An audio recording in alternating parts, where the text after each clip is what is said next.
Evet, selamünaleyküm arkadaşlar. O günü canlı yayında orku açıp temizlemiştik. Tertemiz oldu. Yaptık. Bağlantılarını, kablo bağlantılarını iftara az kalmıştı diye yemek yapmamıştık. Orku bıraktık o zaman. Şimdi yaptık. Dört dörtlük. Öyle de aşkım makbule. Öyle de oğlum Onur. Evet. Bütün butonları, her şeyi de çalışıyor. Bu butonları çalışmıyordu. Çoğunu değiştirdik.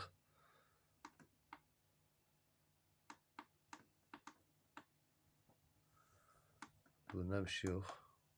Altta doğrudur.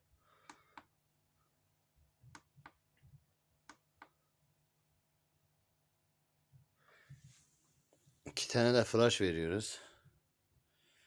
Alana 17.000'e hayırlı olsun. Görüşmek üzere. Tabii çoktan da çalışmamış, bir iki yıldır çalışmamış. Sesi biraz az geri. Onu da tiner vurduk. Sesi açılacak, biraz oksitlenme var. Onu da sobanın önünde kalacak. Oksitlenmesi, tiner vurduk hepsine, bütün kartlarına. Hoparlörlerini de değiştirdik.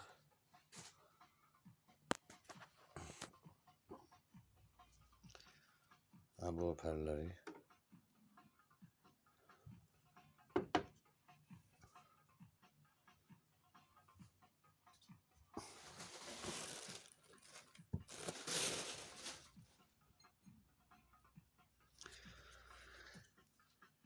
Bu iki hoparlör de var, yedek hoparlördür. Hangisi çalışıyor, hangisi çalışmıyor daha belli değil. Hepsi çalışıyor. Bakın bu Orkun da çalışıyordu. Bakın oksitlenme var, tiner sürdük. Sesi şu an böyle çıkıyor. Burada kadınların o bayan kuaförlerin kullandığı saç açıcı vurduğunuzda tertemiz bembeyaz oluyor. Onu da getirip pamukla yapacağız. Her türlü ork bakım temizliği yapılır. Tamiri yapılır. Bilgilerinize. Görüşmek üzere.